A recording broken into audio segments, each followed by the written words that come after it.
जय किसान प्रिय किसान मित्रों, चलिए शुरू करते हैं आज की वीडियो। किसान भाइयों, आज की वीडियो में हम आपको धान की सीधी बुवाई के बारे में बहुत ही महत्वपूर्ण जानकारी देने वाले हैं। किसान भाइयों, धान की सीधी बुवाई में आप कौन सा खाद का प्रयोग करें जिससे अधिक कल्लों का विकास हो और अधिक ग्रोथ हो और ज़्यादा से ज़्यादा आपको उपज प्राप्त हो, इसके बारे में वीडियो में हम आपको पूरी जानकारी बताएंगे। उससे पहले किसान भाइयों, हमारा आपसे निवेदन है, अगर आपने अभी तक हमारे चैनल को सब्सक्राइब नहीं किया है तो इसी प्रकार की आपसे और आपकी सभी फसलों से जुड़ी सही और समय पर जानकारी सबसे पहले पाने के लिए आप हमारे चैनल को सब्सक्राइब कर लीजिए, वीडियो को लाइक कर दीजिए और ज़्यादा से ज़्यादा हमारे सभी किसान भाइयों के साथ शेयर भी करिएगा। तो किसान भाइयों, धान की फसल में सबसे पहली बात आती है सिंचाई की। अगर आपने धान की सीधी बुवाई पहले ही कर दी है और अभी तक आपके क्षेत्र में बारिश सही से नहीं हो रही है, मौसम नहीं आया है, मानसून नहीं आया है, तो किसान भाइयों, अगर आपकी धान की फसल 20 दिन के आसपास की हो गई है और अभी तक आपके क्षेत्र में सही से बारिश नहीं हुई है, तो आप अपनी धान की फसल में 20 से 25 दिन के बीच में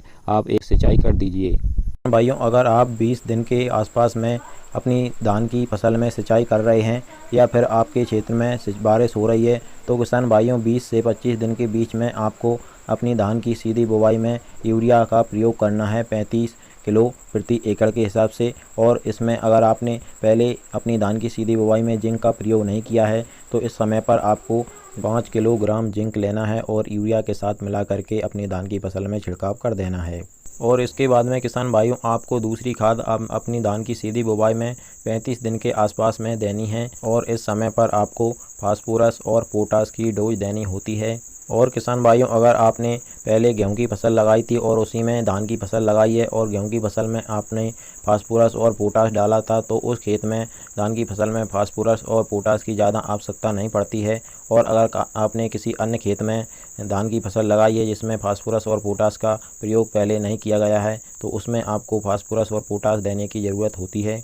तो किसान भाइयों, फास्फोरस की पूर्ति के लिए single super phosphate best option होता है। और आप सिंगल सुपर फास्फेट का प्रयोग अपनी धान की फसल में कर रहे हैं तो आपको 3 बोरी लेना होता है और उसको 1 एकड़ में प्रयोग करना होता है। और इसी के साथ साथ आपको 35 किलोग्राम यूरिया और 30 किलोग्राम पोटाश ले लेना है और 7 किलोग्राम जिंक, इन सभी को मिक्स करके आपको 1 एकड़ में छिड़काव कर देना है। और किसान भाइयों, इन खादों को आपको उस स्थिति में देना है अपनी धान की फसल में जब आपके क्षेत्र में बारिश हो रही हो या फिर आपके खेत में, जिस खेत में आपने धान लगाई है उस खेत में पानी भरा हुआ हो, तब उस स्थिति में आपको इन खादों को अपनी धान की फसल में डाल देना है। और जैसे ही किसान भाइयों आप इन सभी खादों का प्रयोग अपनी धान की फसल में कर देंगे तो आप देखेंगे आपकी धान एकदम से ग्रोथ करने लगेगी, उसमें नए नए कल्ले फूटने लगेंगे, ज़्यादा से ज़्यादा कल्ले आएंगे और कोई अगर रोग होगा तो वह भी हट जाएगा और आपकी धान की फसल हरी भरी हो जाएगी, जिससे आपको अच्छे से अच्छा और ज़्यादा से ज़्यादा उत्पादन प्राप्त होगा। किसान भाइयों, यही जानकारी थी आज की वीडियो में।